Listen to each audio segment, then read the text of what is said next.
Hi అండి, అందరికీ నమస్కారం. మా పెరట్లో బచ్చల కూర అయితే వచ్చింది.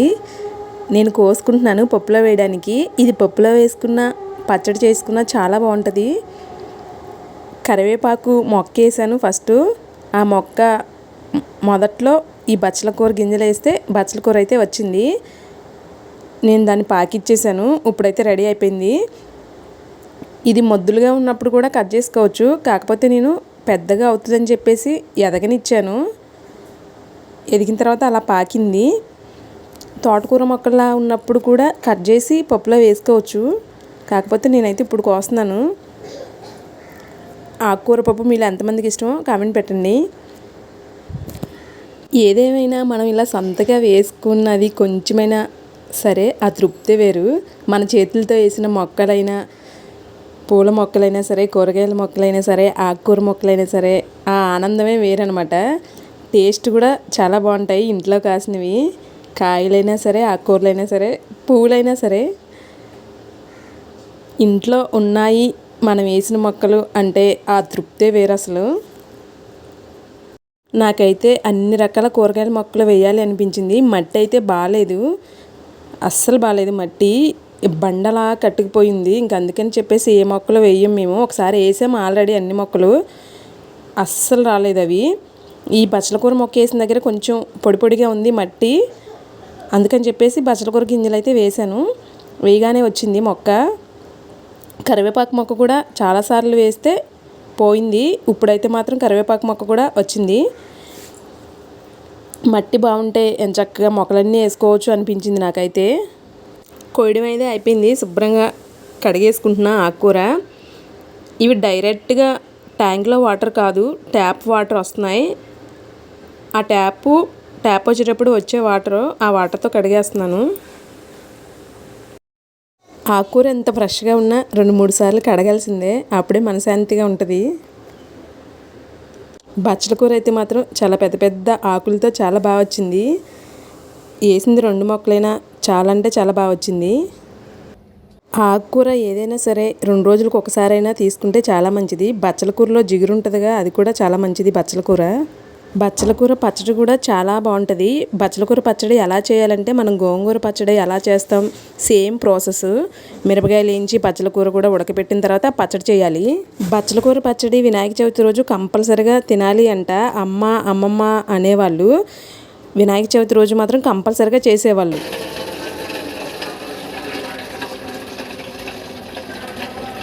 ఒకసారి కడిగేసాను, ఇంకొకసారి కూడా కడిగేస్తున్నాను. ఎందుకంటే మట్టి ఉంటుందని చెప్పేసి 2-3 సార్లు కడుగుతాను. ఆకుకూర ఏదైనా సరే, బయట నుంచి వచ్చిన కూరైనా, ఇంట్లో కూరైనా.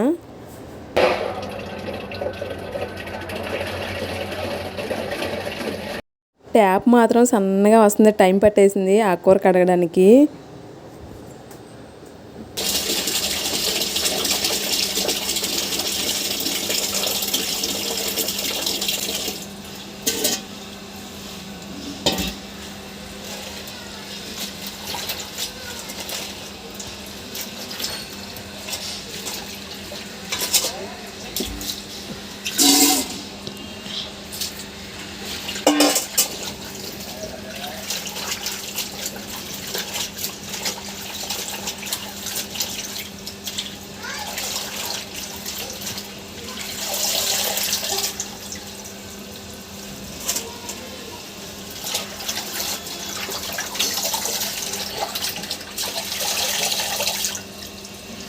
ఆకుకూర శుభ్రంగా కడగడం అయితే అయిపోయింది.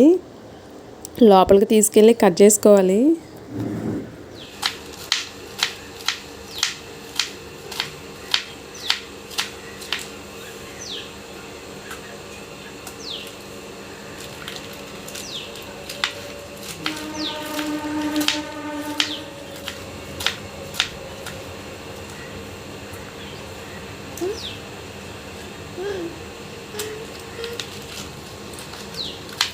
ఏంటో సన్నగా తరగకుండా ఫాస్ట్గా కట్ చేసేసాను.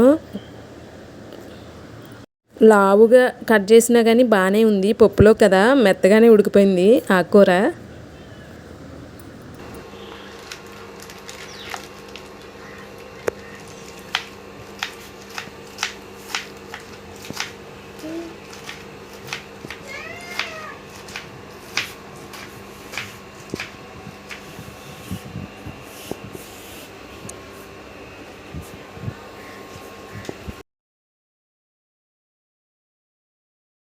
పప్పు వండుకునేటప్పుడు మనం ఎప్పుడైనా కానీ కాస్త మంచు నూనె కాస్త సోడా ఉప్పు వేస్తే త్వరగా ఉడుకుతుంది.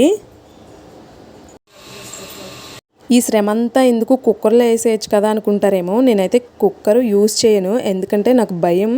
నా మ్యారేజ్ అయిన ఫస్ట్లో కుక్కర్ పేలి మొక్కమంతా కాలిపోయింది.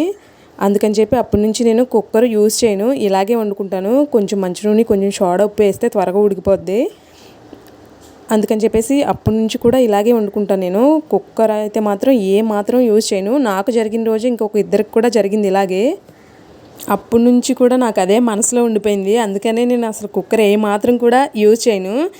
అందులో నాకు జరిగిన రోజే ఇంకొక ఇద్దరికి జరిగింది కదా, అందుకని భయము బాగా.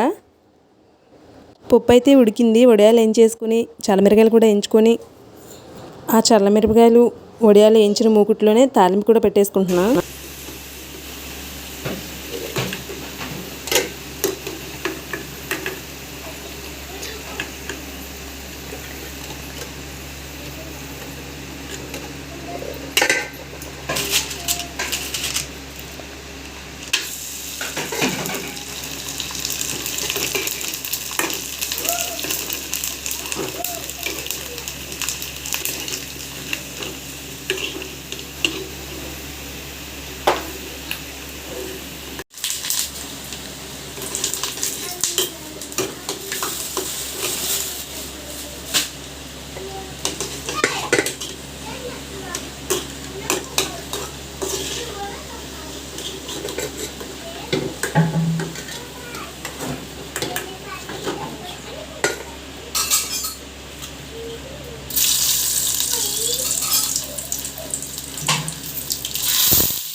పప్పు అయితే రెడీ అయిపోయింది.